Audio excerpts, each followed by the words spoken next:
Raise your hand if this is your first time at the Key to Hope Luncheon.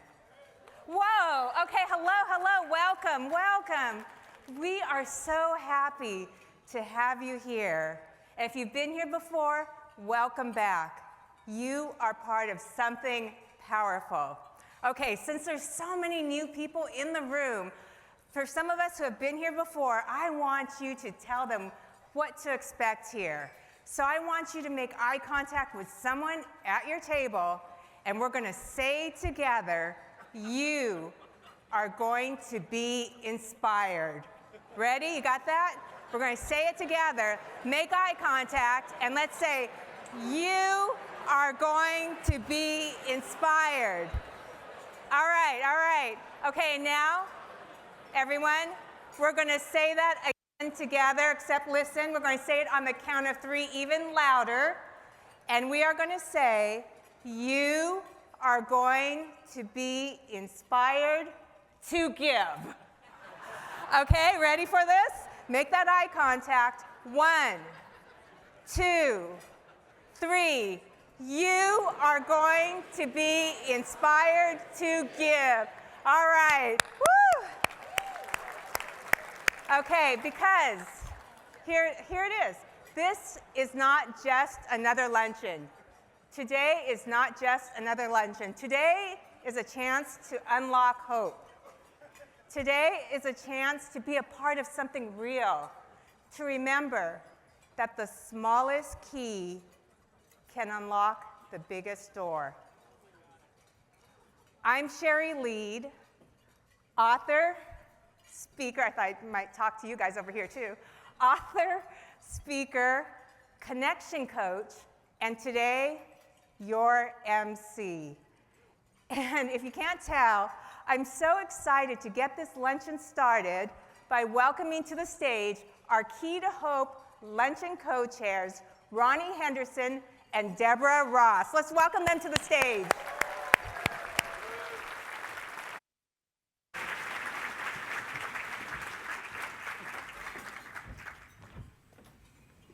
Thank you, Sherry. I'm Ronnie Henderson, and I'm truly honored to be here with you today. It means a lot to me to be in a room full of people who care so deeply about Plymouth Housing. Thank you for showing up. Your support really matters. I've had the privilege of co-chairing Key to Hope this year with Deborah Ross, and I served on Plymouth's board from 2016 to 2022. But my connection to Plymouth is deeply personal. Some of you may have heard me share my mom's story on this very stage years ago regarding her struggle with mental illness and schizophrenia, and my own struggle keeping her safely housed. It was hard. There were years when I didn't know what to do or where to turn, and then we found Plymouth. Plymouth didn't just offer my mom a place to live, they offered her dignity, stability, a path toward healing. And that's why I say, and I truly mean this, Plymouth was a turning point in my mom's life. They gave her more than housing, they gave her hope. And in many ways, they gave me hope as well. I will always be grateful for that, and I will always stand with Plymouth, because everyone deserves what my mom received, a chance to be seen, to be safe, and to be cared for. Thank you for making that possible, and thank you for being a part of this mission.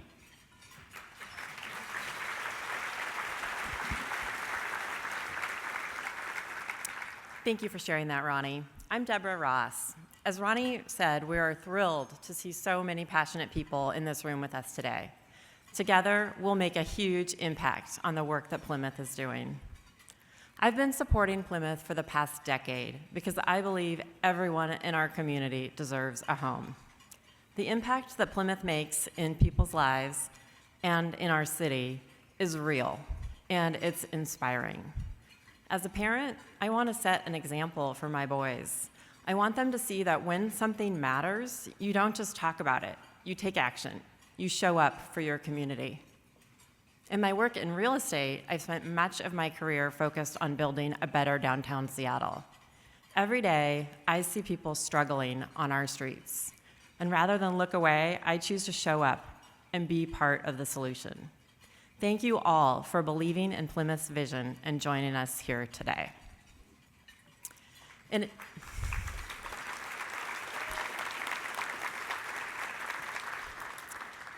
In addition to all of you, this luncheon would not happen without a tremendous amount of work from dozens of volunteers, and especially the members of the luncheon committee. Committee members, please stand and be recognized.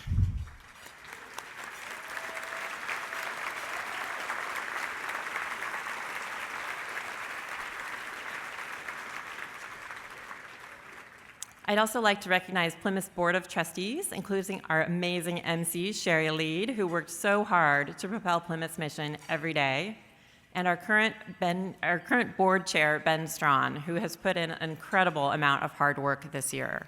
Will the members of the Board of Trustees please stand? Thank you very much for your leadership.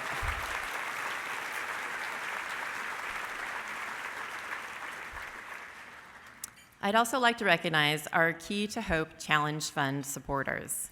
These supporters, whose names are listed on screens around the room, have collectively donated over $600,000 to inspire all of you to stretch your gift to Plymouth today. So when you get your donation envelopes later in the program, please give as much as you can, more than you envisioned when you came in, and help Plymouth continue doing their good work. Thank you, Deborah. I'd also like to thank our dedicated table captains in the room today. You've packed the room with a community of passionate individuals who answered your call and are here to learn more about Plymouth and its mission to end homelessness in our region.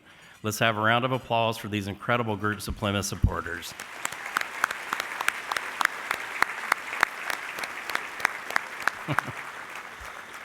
And finally, I'd like to recognize our elected officials here today. Will you please stand and remain standing when I call your name? Former U.S. Surgeon General Vivek Murthy, Governor Bob Ferguson, Senator Emily Alvarado, King County Council Member Jorge Barone, Bellevue Deputy Mayor Mo Malakatian, Bellevue City Council Member Claire Sumata-Wiria, Bellevue City Council Member Dave Hamilton, Redmond City Council Member Melissa Stewart, and then we have staff from U.S. Senator Patty Murray's office, U.S. Senator Maria Cantwell's office, U.S. Representative Susan Beldene's office, U.S. Representative Adam Schiff's office, U.S. Representative Pramaya Jayapal. That's a lot of names to read off, guys. And then staff from King County, City of Redmond, City of Bellevue, City of Kirkland, and City of Seattle. If there are any other elected officials here today, can you please stand so we can recognize you? Thank you for joining us today. Now please help me welcome Sherry Lead back to the stage.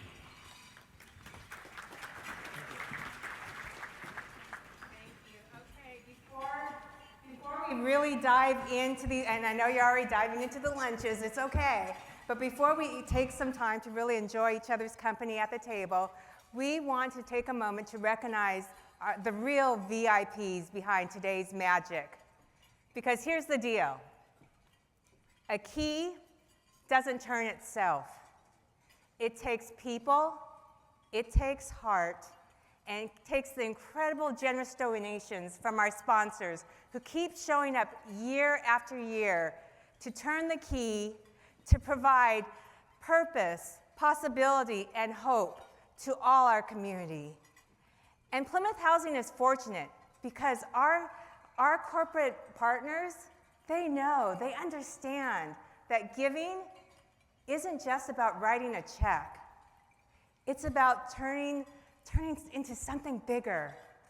And so we're going to start, and I have my notes here because I've gotten to the point where I need glasses and contacts to see that over there, so I brought my notes up so I don't get any of these names wrong. But let's start by thanking our platinum sponsors. And when you hear your company's name, please stand, and we'll hold applause until I'm able to read all the names off the list so we can hear all of these incredible companies supporting today's luncheon. Okay, platinum sponsors, thank you. Avalon Bay Communities, please stand.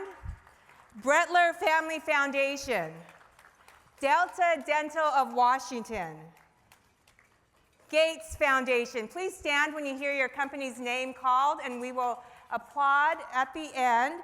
Goodman Real Estate, Nordstrom's, WellPoint. Thank you, our platinum sponsors. Your support helps unlock brighter futures. Thank you. And now we have two title sponsors that play a big part in making today's magic happen. And please stand when you hear your names. Our title sponsors are Gen Cap and Pagliacci's. Please stand, and thank you so much for turning the key to hope. And finally today, we'd like to recognize this luncheon's biggest sponsor, and that is Starbucks Coffee Company. Starbucks, thank you so much for turning impact, generosity into impact. And we can't forget the luncheon sponsors. Their names were on the slides before we started this luncheon. All of our luncheon sponsors, please rise. Luncheon sponsors, please rise. Thank you. Every one of our luncheon sponsors played a vital role in making today happen. Okay, now it's time to dive in. Enjoy your lunches. If there's someone at your table that you haven't met yet, please introduce yourself, chat, eat, and leave room for inspiration.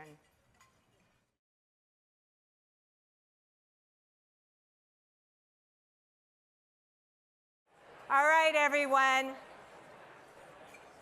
Okay, if I can get your attention over here. Now, before we get the program rolling, I'd like to recognize the real heart and hustle behind today and behind Plymouth Housing's mission every single day, and that is the Plymouth Housing staff. You can clap. I'm going to ask you to clap again, too. Because the Plymouth Housing staff, they're on the ground every day. They're turning keys, they're changing lives, and they're providing hope.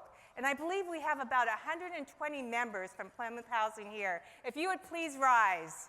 Plymouth Housing staff, where are you?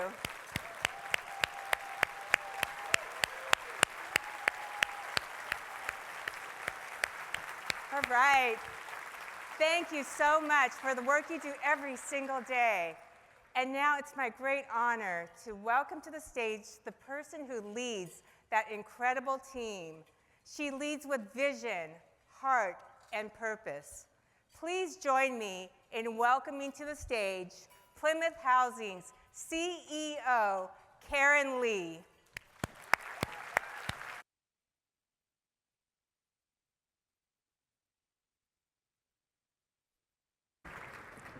Thank you, Sherry Lead. You've been an amazing board member for Plymouth, and you're an amazing MC for us. Welcome, friends. I'm so glad you made it here today. I want to start with a secret that you may not know about me. Some of you don't know me at all, but I'll tell you the secret anyway.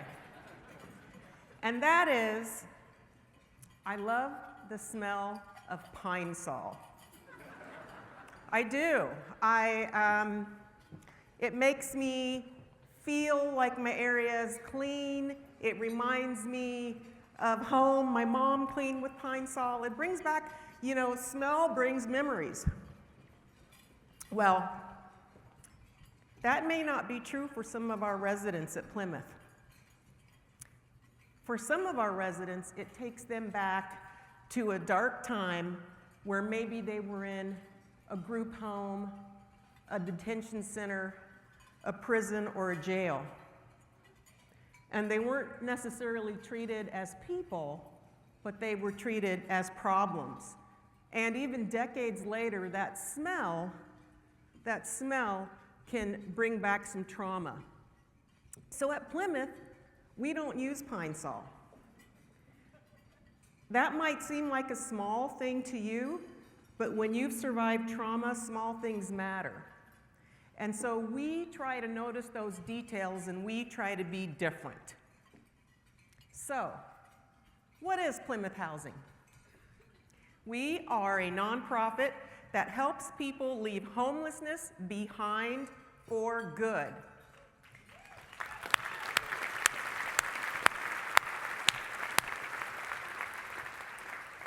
We provide permanent supportive housing.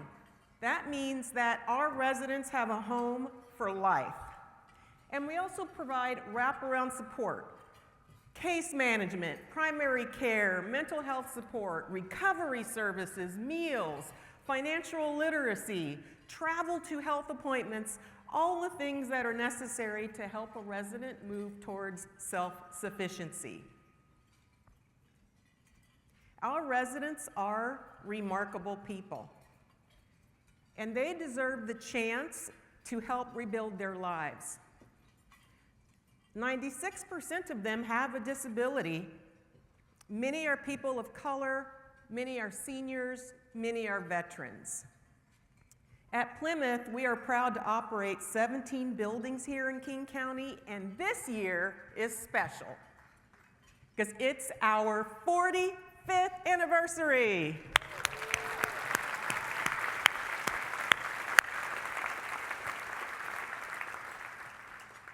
It all started in 1980 in downtown Seattle.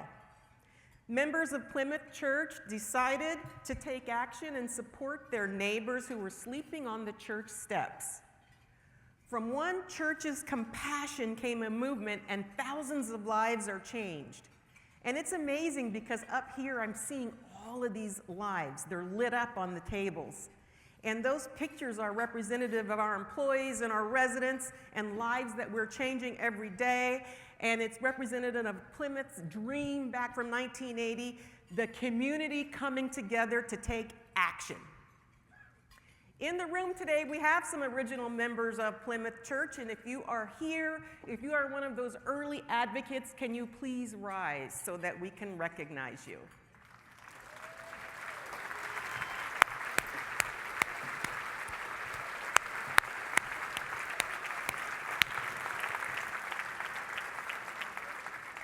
Thank you so much for your vision. And next, if you have been a board member of Plymouth or you are a current board member of Plymouth, could you please rise so that we can recognize your service to Plymouth and the community? Come on, board members.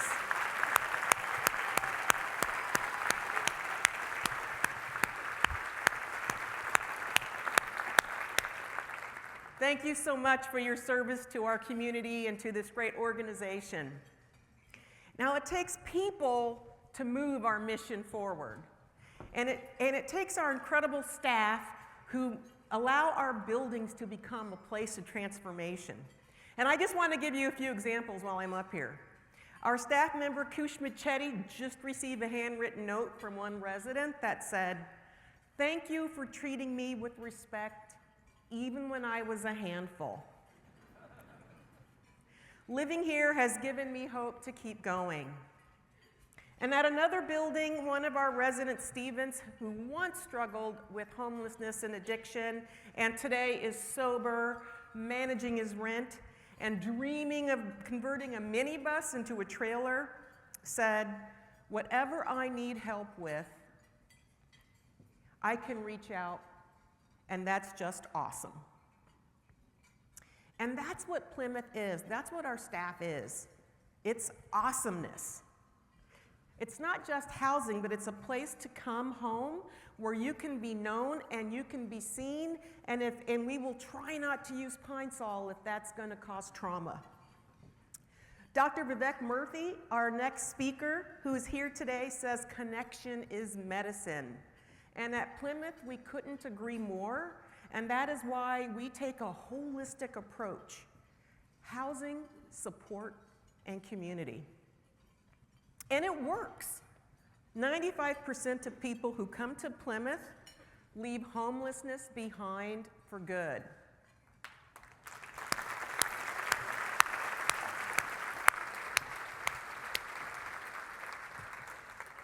Every day at Plymouth, we get to see miracles. We witness the life-saving power of community at work. And that's why it's so hard right now to see our work under attack, not just in the region, but in the United States. Right now, programs like HUD, Medicaid, SNAP, they're all essential to what we do, and they're all under threat. Worse, we have seen a rise in malicious misinformation about homelessness, about poverty, about people. A rise in blame, a rise in meanness. And all of this makes it harder for us to support the communities of our people that are most vulnerable. But we know what works. We know because we've seen the Veterans Administration, the VA, when it committed to ending homelessness for veterans, was successful. In the last point in time count,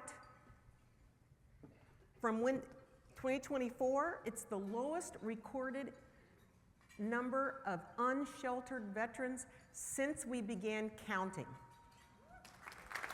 Since we began counting in 2009. So we know what the formula is because the VA used it. The formula is housing first. Yes, housing first, right? Harm reduction. Yeah, I said it. Harm reduction. Good case management and funding. When you do those things, you can house people. And the VA was so successful that there are certain communities across the country now where they have gotten to zero homelessness for veterans, and one of them is in Dallas, Texas, and there's many across the country. So we know it can be successful. And not only does it work, it's cost efficient. It's cost efficient. 1 year at Plymouth is much cheaper than 1 month at a hospital and 3.5 months in a jail. So repeat it with me. 1 year at Plymouth, right, is more cost effective than a month at the hospital and 3.5 months at King County Jail. Okay? All right, so if someone asks you, you could tell them, you can arm yourself with facts. Permanent supportive housing works and it's cost effective.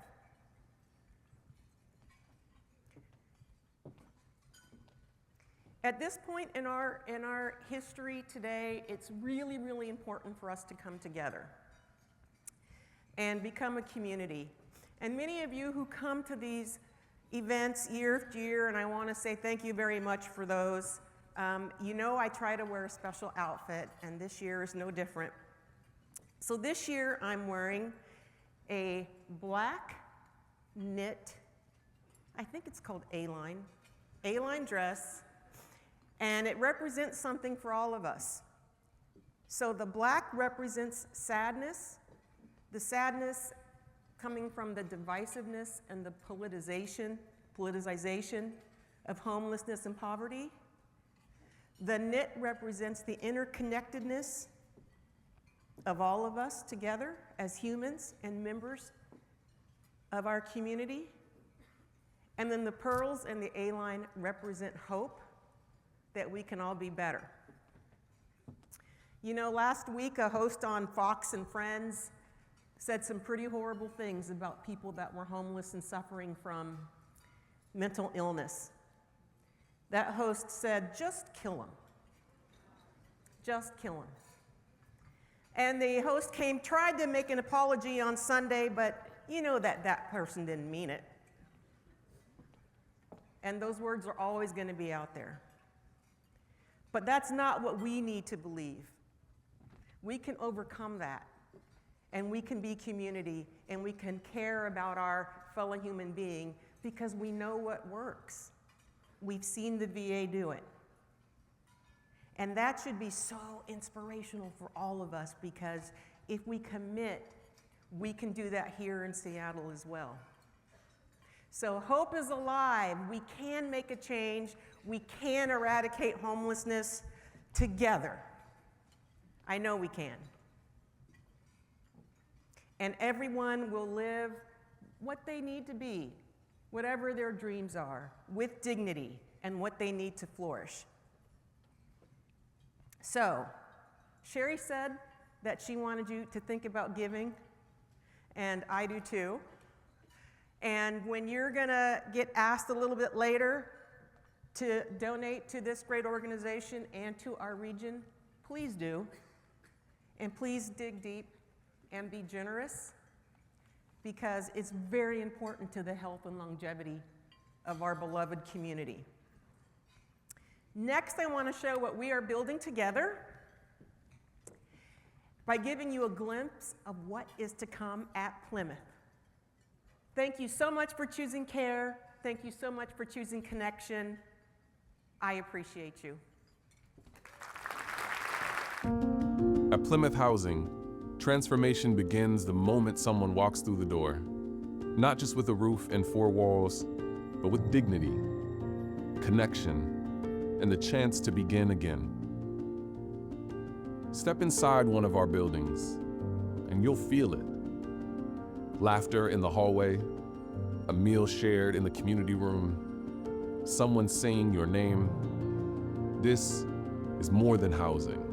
It's home and the starting place for hope. But we can't talk about hope without facing the truth. Homelessness is rising in King County. Almost 17,000 people were counted in the most recent point-in-time count, a 26% increase in just 2 years. More people are in crisis. Mental health support is hard to access, substances are more dangerous, and for too many, there's no safe place to land. That's why what happens inside a Plymouth home matters so much. Michael came to us after years of living in a van, surviving, working, and facing life with autism and ADHD. He was exhausted, alone, constantly on alert. At Plymouth, he found more than a front door that locks. He found a counselor, a nurse who checked in, a space to rest. In just a few months, Michael says, I went from just getting by to actually living. Then there's Saritha, bold, warm, full of music and memory. When her life unraveled, her voice got small. It came out sharp, with fear, or it didn't come out at all. But here, something shifted. Structure, stability, a path forward. Soon after, her son moved in at Plymouth too. Now housed, Saritha calls it the gift of a lifetime, a voice rooted in love, not fear. Stories like these are not rare at Plymouth. They are what happens when people are met with consistency and connection. While shelters are critically important, we are not a shelter. We provide permanent supportive housing, homes people can stay in as long as they need, with the services that help them rebuild. And this model works. Approximately 95% of Plymouth residents remain stably housed. That means fewer people cycling through hospitals, jails, and emergency systems. In King County, 1 year at Plymouth costs less than a few weeks in a hospital or a few months in jail. And we are growing to meet the moment. In the coming years, new buildings will open in Redmond and Kirkland, bringing stability and connection to more people across the region. At Plymouth, our innovative model of care includes mental health services, substance use support, prepared meals, community activities, and much more.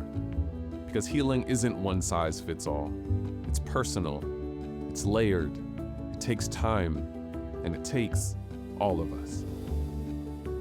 As one resident said, I didn't just get an apartment. I get to be part of a community, and of something bigger than myself. At Plymouth, we are not just ending homelessness one person at a time. We are building a healthier, more connected region for everyone. And we are not done. Thousands still sleep outside each night. The path forward is clear. We just need to keep going. What comes next is connection. What comes next is thriving. What comes next is possibility. Join us. Help us build homes and protect the stability and dignity of those who live in them. Together, we are not just creating new housing, we are building a future where everyone has the chance to heal, grow, and belong.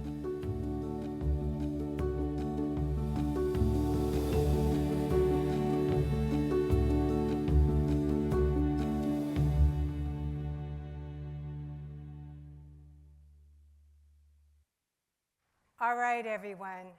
Now it's time to turn inspiration into action, where we as a community come together to turn the key together. Many of you may know that in 2023, I traveled to all 50 states in 8 months. I traveled to these states to share a meal with someone in every state, but not just with anybody, with a stranger. This wasn't just a road trip for me. For me, this was a heart trip. Because you see, I was searching for something deep inside that I never quite felt I had. As a baby, I was orphaned, I was abandoned in South Korea. I was left in a parking lot in a cardboard box. And I was left with no name. I was left with no birth date. I was left with no identifying information. I was left without a home. And that cardboard box, it became my invisible companion. And it followed me. And throughout my life, it would pop up and it would tell me, you don't belong. Now, there are some amazing things that happened to me in my lifetime. A family gave me love. A country gave me freedom. And a city, this city, Seattle, gave me a place to grow. It gave me a home. I was given the key to hope. And that's why this ask isn't just about housing. This ask is about belonging. Because Plymouth doesn't just build apartments. They create communities that bring people in. Just like my adopted family did for me. They bring people in, they wrap them up in dignity, and they say, you belong. You are not forgotten. You are a part of us. Now, I've seen what happens when people have felt isolated. And I've seen what happens when people feel welcomed. And as I traveled across the US and sat at these tables with these strangers, I'd ask this question: where feels like home? And during these conversations, something amazing happened to me. I finally found that sense of belonging that I'd been searching for my entire life. And how did I do this? Well, what I realized is that I had symbolically taken that box I was found in, and I had flipped it and made it a table where connection, conversation, and belonging was found, where we were all welcome.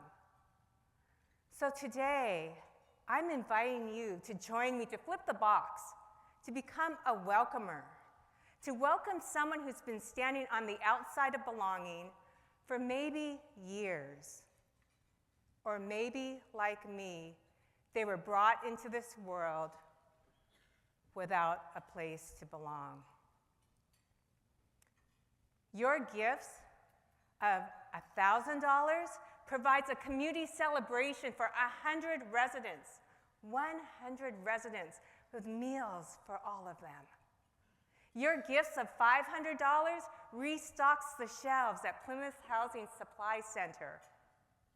And your gift of $250 provides an amazing welcome basket for someone who's walking into their new home.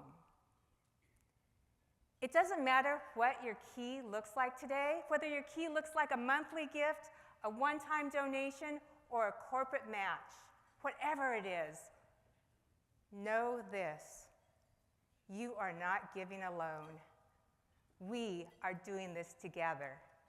Together, we are unlocking doors and welcoming people home. Together, we are rewriting stories. We are becoming the kind of community that says, hey, don't worry about it. I got you. Let's walk through this door together. Today, you hold the key to hope. Let's turn that key, let's flip the box, and let's welcome people home. Thank you.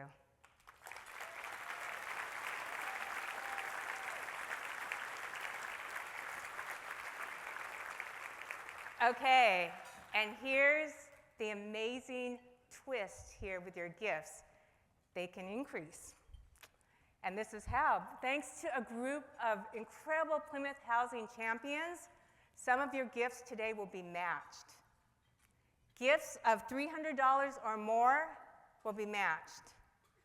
Gifts between $300 and $999 will be doubled. You can watch your impact grow. And gifts of $1,000 or more, yeah, superstar. Those gifts will be tripled. So if you came here today with a number in mind, like, I don't know, maybe $250, well, this might be the time to just lean in a little bit more and watch your impact grow. Okay, once again, this is time to get some energy in the room, and so I want you to please say with me on the count of 3, let's make this moment count. So you're going to say, let's make this moment count. All together, 1, 2, 3. Let's make this moment count. Okay, now table captains, that is your cue. Please pass out those donation cards. And thank you, everyone. Thank you for turning the key to welcome people home. Let's make this moment count.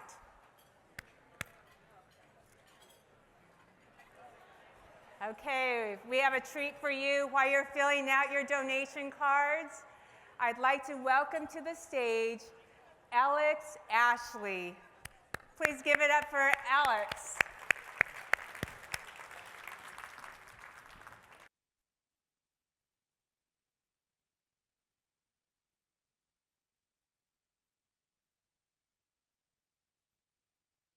Check, check, check. I think also known as the best you can get for free on a Wednesday afternoon. Just kidding.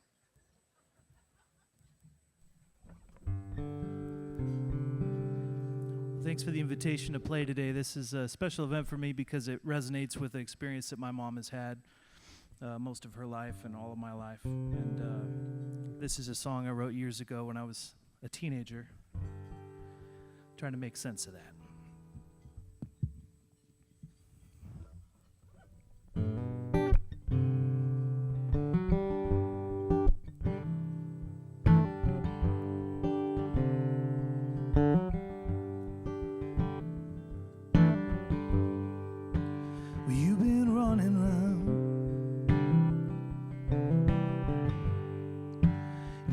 Settle down. You never found a town fits you right.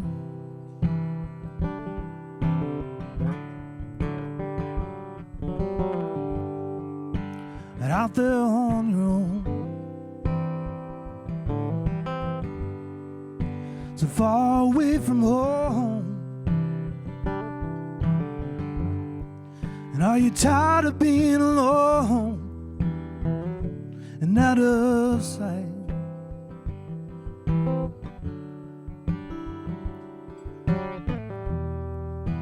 but can true love contend with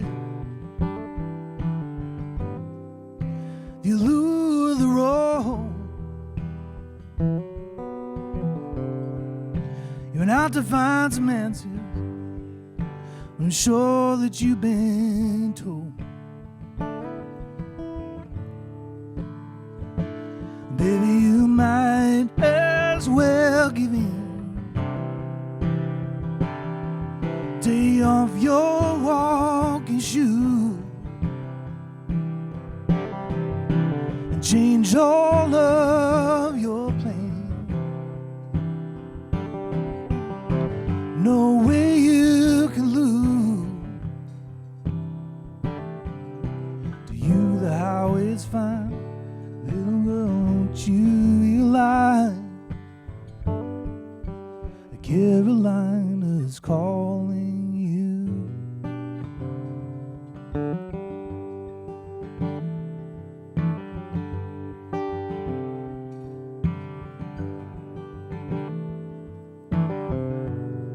That old train went down the track.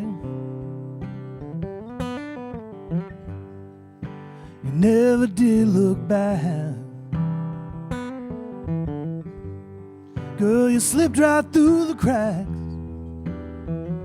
You disappeared.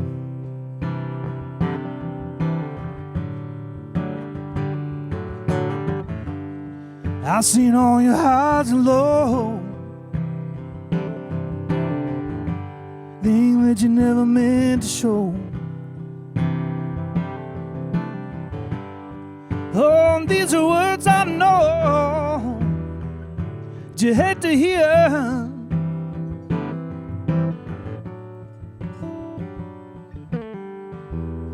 But if we told you that we loved you,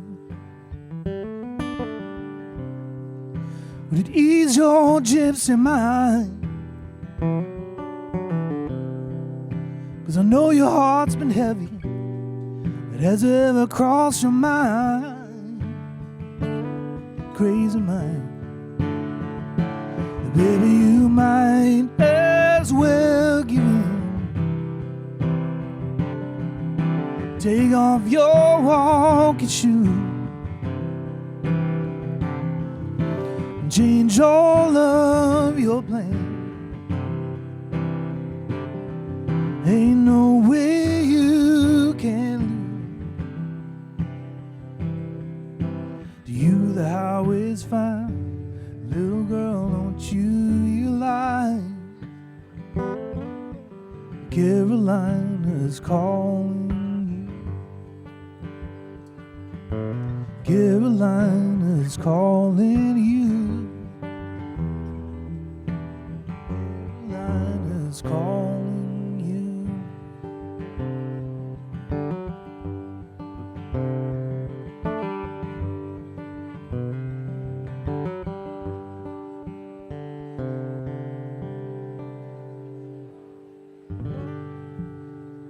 Thank you very much.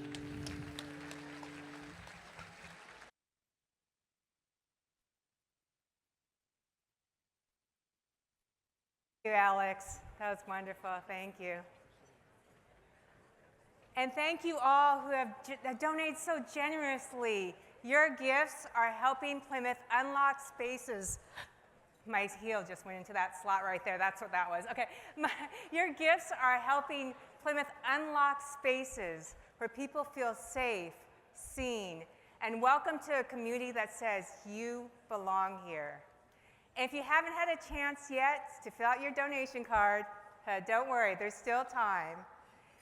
And thank you so much for helping Plymouth build these places that are bringing people together. And now, it's my honor to welcome a representative from a company that walks that talk, creating spaces around the world that bring people together. It's my pleasure to welcome to the stage, representing our presenting sponsor, Julissa McWashington, representing Starbucks Coffee Company.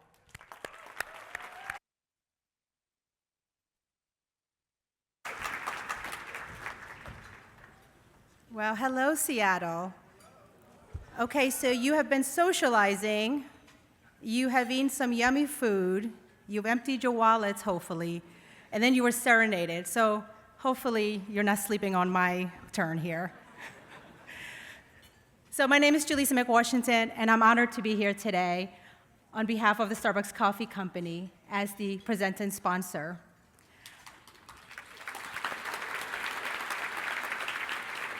We're really excited to support the extraordinary and impactful work of Plymouth Housing. And since our founding in Pike Place Market more than 50 years ago, Starbucks has always been about more than just great coffee. As we look ahead, we are returning to our roots and reestablishing the brand customers love, grounded in our mission to inspire and nurture the human spirit, one cup, one neighborhood at a time. I forgot the one person. Starbucks is watching me.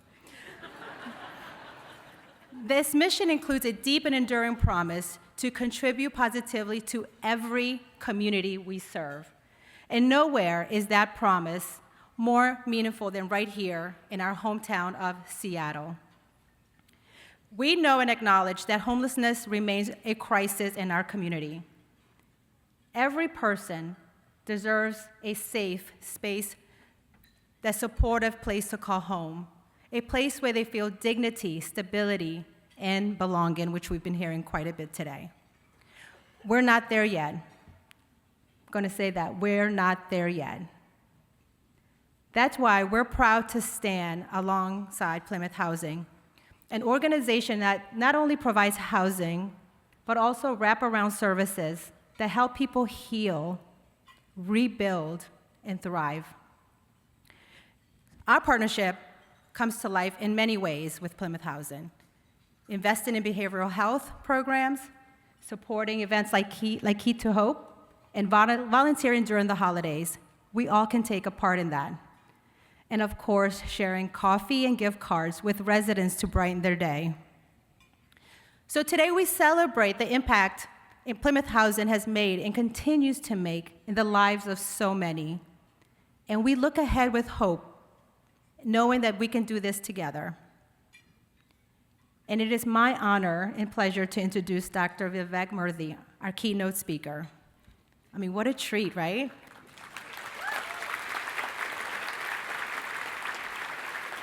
So just to make him blush a little bit, Dr. Vivek Murthy is a physician, best-selling author, and a former U.S.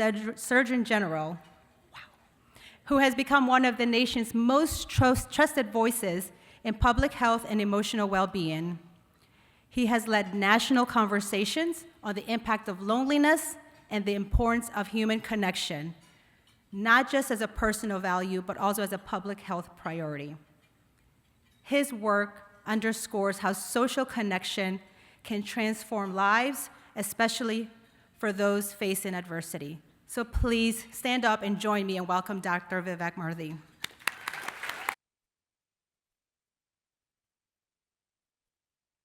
Very kind of you.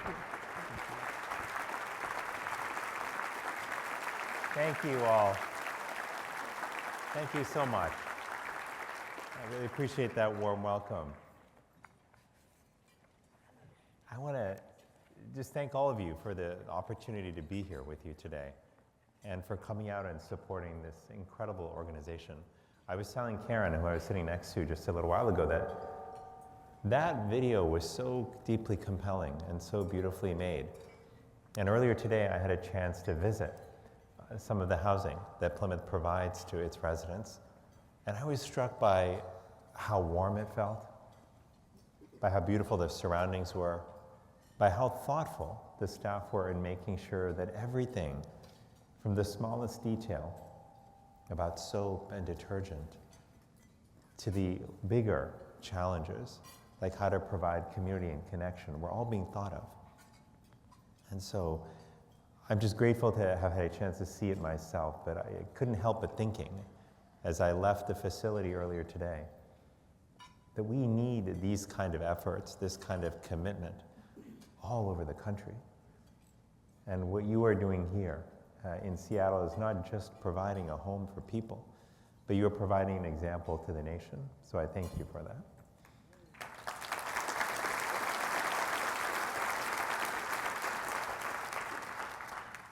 I was particularly struck, though, by the fact that Plymouth isn't just providing housing for people, but you're actually really helping build a sense of community, a place where people feel like they belong. Because that's what a home is really about. It's not just about the roof over your head. It's about where you belong, where your absence is missed. It's about where you matter.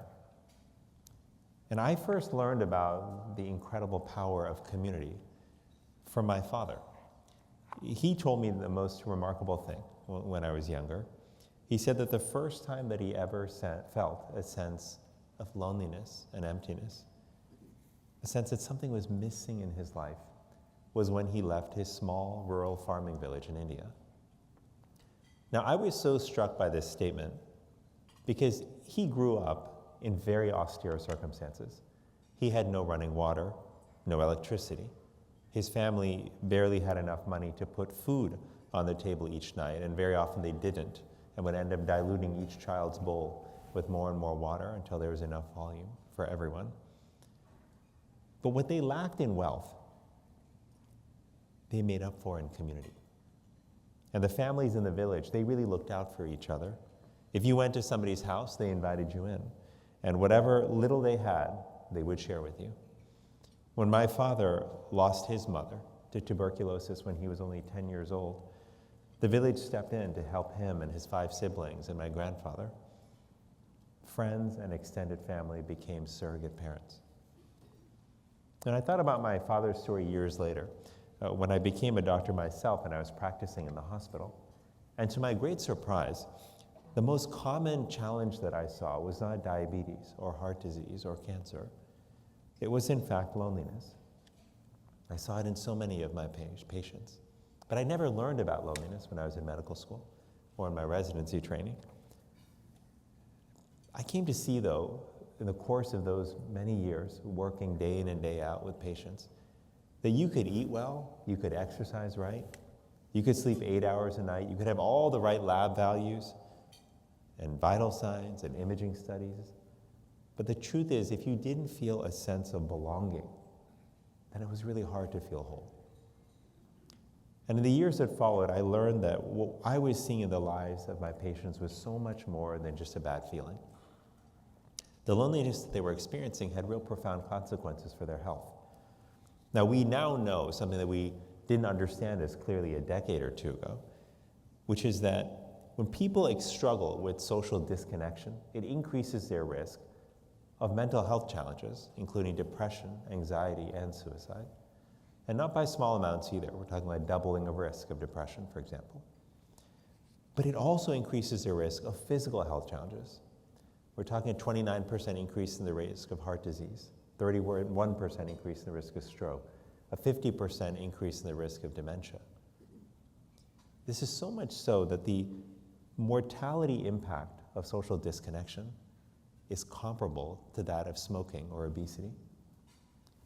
And I would suspect that all of us in this room would probably understand that smoking and obesity are classic public health challenges. But what stories and statistics are telling us so clearly now is that our disconnection from each other is just as important a challenge when it comes to the quality and length of our life. And I came to see this all across America when I was Surgeon General. I came to realize very quickly that what I was seeing in the hospital, what I was experiencing in my own life, was not just unique to me, but this was happening everywhere. When I was in office, I traveled to big cities and small towns all across America. I sat in people's living rooms, I listened to them, I sat in town halls and heard people speak about what was on their mind, what they were concerned about. And everywhere I went, I found that people were talking about loneliness. Now here's a caveat. They rarely ever use that word. Almost never, in fact. Because there's a stigma associated with saying I'm lonely. It feels like saying I'm not likable, or I'm not lovable, or something was wrong with me. But I knew well from my own struggles with loneliness what this stigma felt like. You know, many days when I was young and I was an introverted and shy kid, I didn't want to go to school because I was worried not about tests or about teachers, but about just feeling alone. And so I would often pretend that I had a stomachache and try to get my mom to let me stay at home. And I think she wised up after some time. But I still to this day have not confessed to her face to face that I made up some of these stomachaches. But I remember that feeling of dread, like walking into the cafeteria as a kid and worrying that there wouldn't be anyone to sit next to. The dread of being on the playground and not having someone to play with. And I felt this real sense of shame about being lonely, so much so that even though I knew my parents loved me dearly, I never told them. I just felt ashamed. It was actually only years later when I talked to my friends from that time and told them how I felt, that many of them looked at me and said, "Oh wait, you too?" If only we had known how each other was feeling at the time. Now, not long actually, before I finished my term as Surgeon General, I launched this college campus tour that was focused on social connection. And the first campus that I visited really stunned me because I found that the dining halls on campus were quiet. Now, I don't know how many of you remember the dining halls from when you went to college, for those of you who may have gone to college, but just show of hands, how many remember loud dining halls from college? Yes, I could barely hear myself think in the dining hall when I was in school. And so when I went to the first school and it was quiet, I actually turned to my team and I said, "Did we get the dates wrong? Is it like spring break or something? What's going on here?" But then once we walked inside, I saw the students were all there. But they just weren't really talking to each other. They were on their laptops, they were on their phones, they had their AirPods in. Now, I had a student at one of those events who came up to me, and I should just tell you parenthetically that, as Surgeon General, I did probably thousands of events over the course of 2 terms. And I have never done events that generated as much engagement or demand as these college campus events. And it wasn't because of me, it was because of the issue, because so many young people were struggling with loneliness and isolation. And we now know that around half or more of young people say, in fact, on study after study, that they are struggling with loneliness. So one of the students at one of these events came up to me. It was actually at the University of Washington. It was in the state, not far from here. But he said, "How are we supposed to connect with each other when it's no longer the culture for people to talk to each other anymore?" And I thought I misheard him the first time he said that. I said, what do you mean it's no longer the culture? He said, "It's not the culture for people to talk to each other anymore." And as I talked to him, I realized that he was right. Like, it feels, as he told me, it feels like you're intruding on a conversation if you were to just go up to somebody and say hello when they're looking at their phone or if they've got their AirPods in. It feels intrusive if you just go up to somebody in the dining hall when they're engaged with their device to start up a conversation. And even though these are really important skills for us all to build, the truth is that our social muscle, which is a muscle like anything else, has been getting weaker and weaker and weaker, particularly for younger people, particularly for those who grew up as digital natives, where more and more social interaction was taking place online and not in person. So the less we use that muscle, the weaker it gets, and the harder it becomes to start a conversation or to approach somebody we don't know. This is important because when I would talk to the university administrators at these different colleges, they would often say, "Yeah, we know this is a real challenge, but what are we supposed to do about it? We have mixers, we have ice cream socials, we do all the things that perhaps when all of you were in college, when I was in college, used to happen." But when I would talk to the students, they would say, "Well, yeah, we sometimes go to those things, but it doesn't always feel comfortable to talk to strangers, so we just turn to the path of least resistance, which is we pull out our phones." And so we have a real challenge here when it comes to building not just a culture of connection, but the skills to actually build relationships and connect with each other.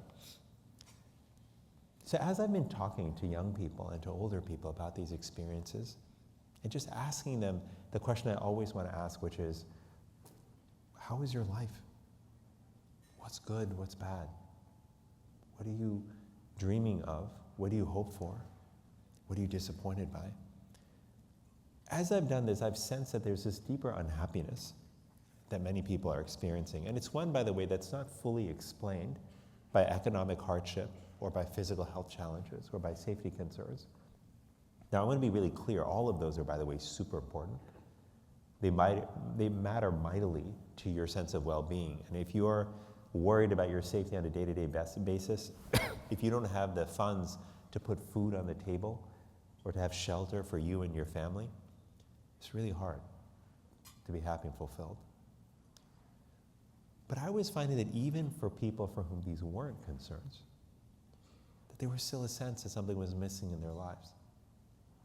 So when I would go home after events and sit in my hotel room, lie down on the bed, I would just think, what is going on here?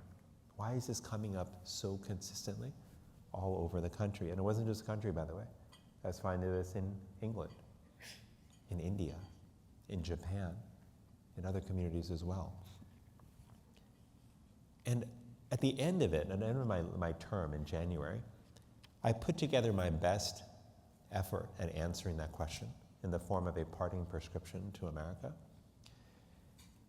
And what I came to see, what I laid out in that prescription, was that there are three essential elements that fuel our fulfillment that have been eroding in many of our lives.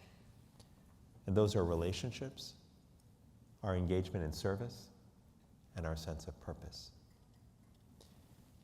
These three, relationship, service, and purpose, are what I think of as the triad of fulfillment. And each turns out to be significantly important to our physical and mental health. Individually and together, they can reduce our risk of heart disease, depression, anxiety, and premature death. But they also allow us to connect with something bigger than ourselves. And this is an important human need. Too often what's happening right now is society and culture is telling us more and more to focus on ourselves, on optimizing ourselves, even while we crave to be a part of something bigger than ourselves. But these three elements, relationship, service, and purpose, have been diminishing in our lives. So about a third of adults in the country right now struggle with loneliness, and about half of young people. We also know that the majority of the country is not involved in formal and informal acts of service. And a majority of young adults say that they have little or no sense of purpose and meaning in their lives, which to me as a father is deeply concerning. Now, I know many of us, whether you're parents or not, have children in your lives, nieces, nephews, friends, kids you care about, grandkids. Just out of curiosity, how many have kids in your life and you're worried about where the future is going for children? So many people. Well, I'm with you as well. And I think all of us, regardless of what our backgrounds are, regardless of where our kids may end up, we all fundamentally want them to be healthy, happy, and fulfilled. And that's why these stories and these statistics have been so heartbreaking to me.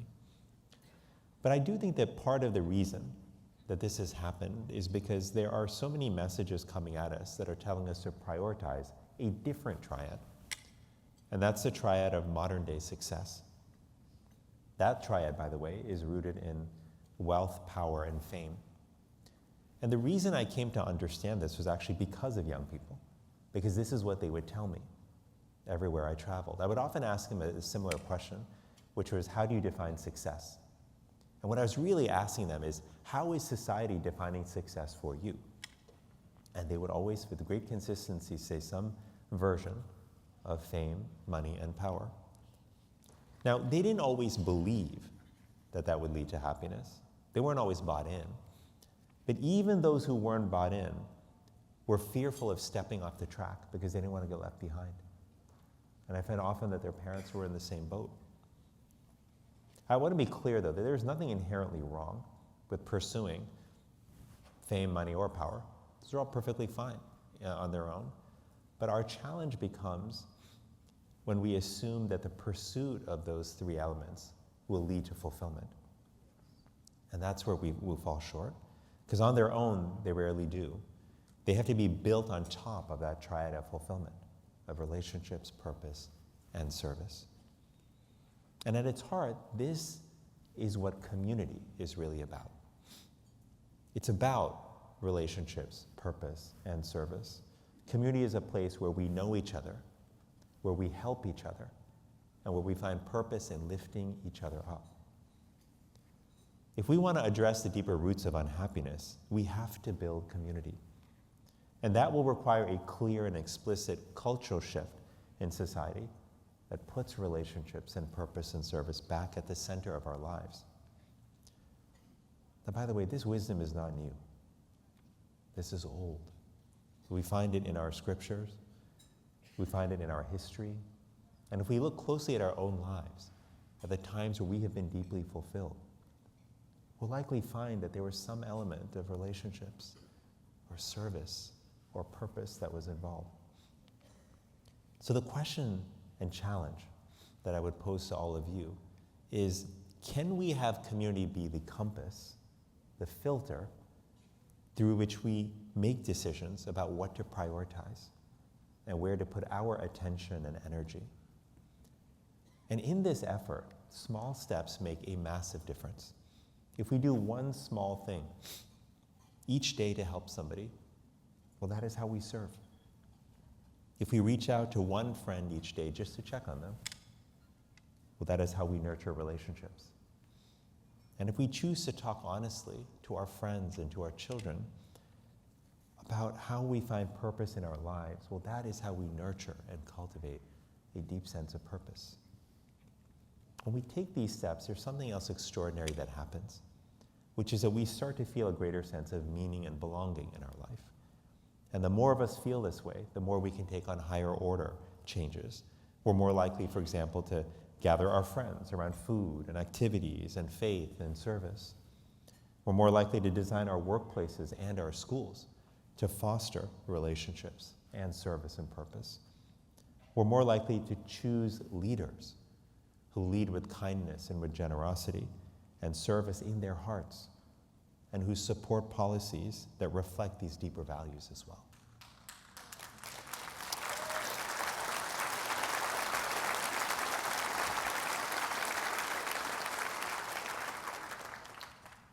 Now, I live not far from the Lincoln Memorial in Washington, D.C., and I try whenever I can to walk or to run by that incredible, incredible piece of American history. When I do, I always go inside and I read the Gettysburg Address, which is carved into the walls. And I think about the fact that at a time of profound strife and despair, President Lincoln challenged us to think about the bonds that hold us together as a nation. Because it's as hard as it seems now with our division and polarization, it was not as bad as it was back then, when the country nearly tore apart. But I also think about what happened 100 years after that Civil War, when at the Lincoln Memorial, Martin Luther King led the March on Washington. And in that march, when he gave his famous remarks, he asked a question that is as important today as it was when he spoke it, which is, what kind of nation do we want to be? That remains the question that confronts us today. What kind of nation do we want to be? Do we choose the status quo, where millions of people are struggling with pain and isolation and despair?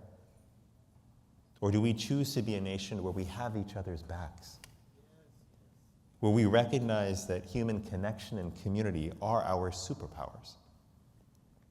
Do we choose the path of health, happiness, and fulfillment? These are the defining questions that we are called to answer today for ourselves and for our children.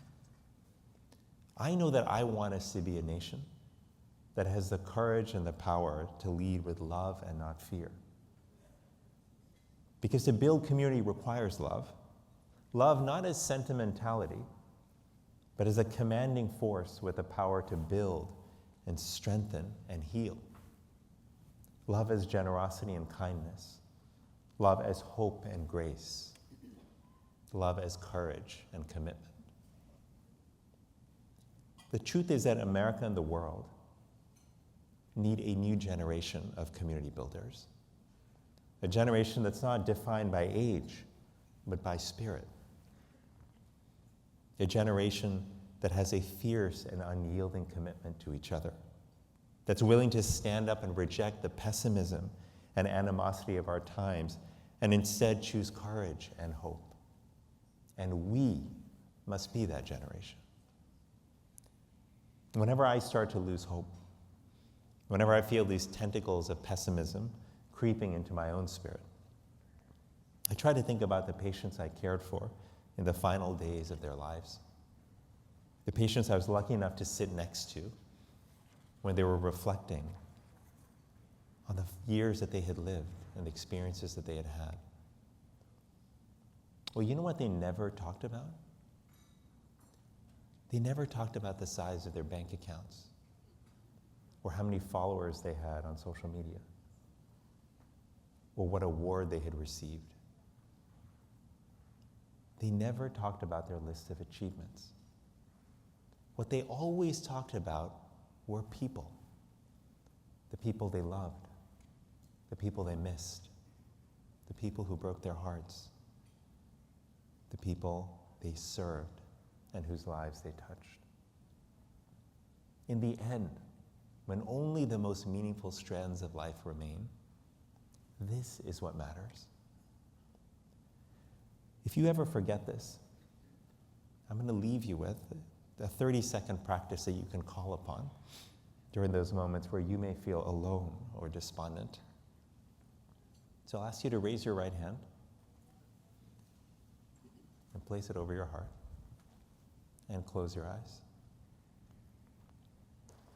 Think about the people in your life who have been there for you over the years, your family, your friends, your cherished mentors, the people who have been with you to celebrate your moments of joy and who showed up during times of pain and disappointment, the people who stood by you even when you lost faith in yourself and quietly reminded you of who you are. Feel their love flowing through you, strengthening you, guiding you, and filling you with peace. Know that you are deserving of this love. I know that love is always there for you, whether they are with you or not, because it resides in your heart. Now open your eyes. What you felt in those few moments, that is the power of love. Love is the world's oldest and most powerful medicine. And our ability to give and to receive love is our greatest blessing and our greatest power. It is what will help us heal. It is what will help us find light during dark times. And it is what will sustain all of us on our journey, our collective journey, to create a world with more community, fulfillment, and joy. I thank you so much.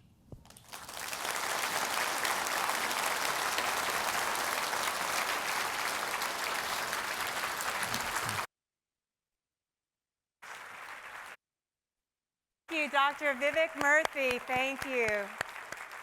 Wow.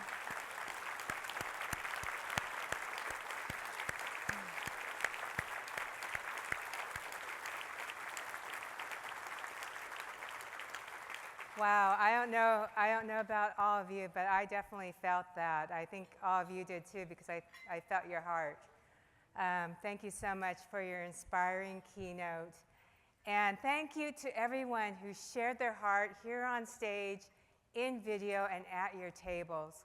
You're the heartbeat of this mission, and you're the reason that makes Plymouth Housing, this community, so powerful. And now, before we conclude, we have a very special guest that I'd like to welcome to the stage, and that is our governor, Governor Bob Ferguson.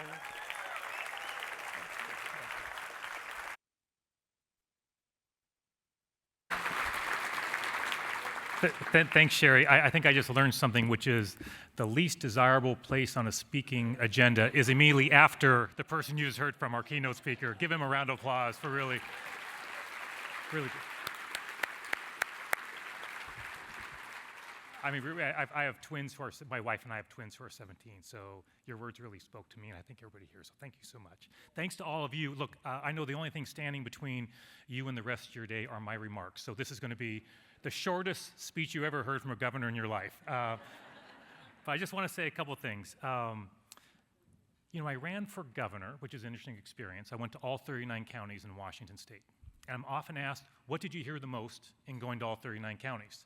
And the answer I always gave was, I heard about the need for more affordable housing all across our state, right? Urban, rural, eastern, western, red counties, blue counties, didn't matter.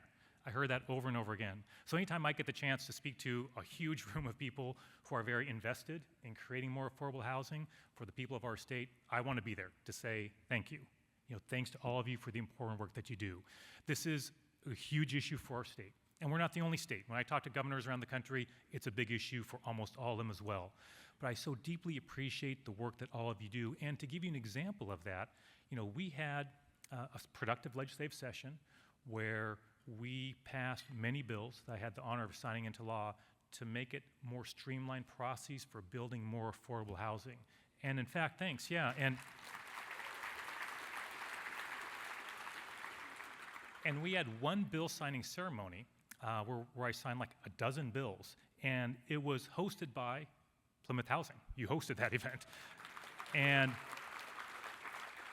the place was packed. People were spilling out of the room, and you know, we signed bills that streamline our processes. We signed bills to cap rent increases for individuals in Washington state. And a thanks to Emily Alvarado is here and other legislators. Give them a round of applause for their incredible work on that. But I mention that as an example of the partnership and the respect that you all have earned as an organization for being leaders in this space, in this important work that we have together. Number two, what I want to say is we have a lot of work ahead of us, obviously. And Representative Alvarado and myself and other legislators, we're working really hard on that and really depend on this partnership going forward to make sure that we do what you're working on, making sure folks have stable, reliable, safe housing. The last thing I want to say before I let you go on with your day is that there are many great things about being governor, but one of them is we have a tradition in Washington state, the governor has, of naming someone the Washingtonian of the day. And so the criteria for this award is very strict. It's whoever the governor thinks should be the Washingtonian of the day. That is literally it. On a more serious point, as you can imagine, of course, governors want to pick someone who makes a truly special contribution. And maybe somebody who isn't always in the news, right? Someone who may not be familiar to most Washingtonians. So the person that I want to recognize today as the Washingtonian of the day, this is an individual who came to Plymouth in 2013 after experiencing homelessness and considers it her forever home. Since coming to Plymouth, she's become a leader and advocate for housing services in our region. She served as a tenant representative on the Plymouth Board of Trustees and regularly volunteers at the Plymouth Supply Center, helping residents choose free goods for their homes. Many of you know the name I'm about to say, but please give a huge round of applause for your Washingtonian of the Day for today, Saritha Simons. Come on up, Saritha.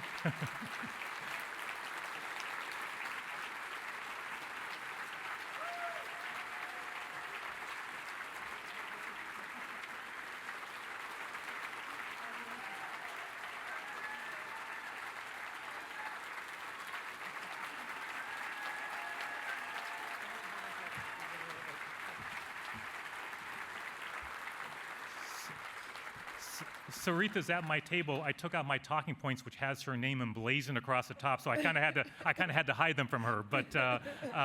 But again, so well deserved, Saritha, and we appreciate that you symbolize, you know, the best in Washington State in standing up for so many people. Give her one more big round of applause, everybody. Thank you. Thank you. Oh, wow.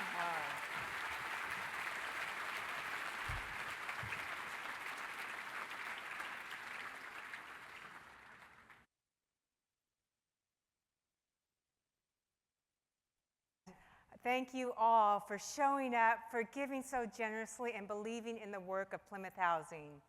Now, table captains, here's the time. Make sure you collect those envelopes and please give them to one of the Plymouth Housing representatives on your way out. And everyone, now's the time to take this energy. I told you you'd be inspired at the beginning, right? You're going to take this energy that we have in this room, and it's time to take it outside of the room, to share what you learned today, to keep the conversation going, to be the one that turns the key for someone else, okay? Today, you hold the key, and we've turned it together, and we've created a community. Thank you so much for being a part of this. We look forward to seeing you all next year. You have been absolutely amazing. Thank you.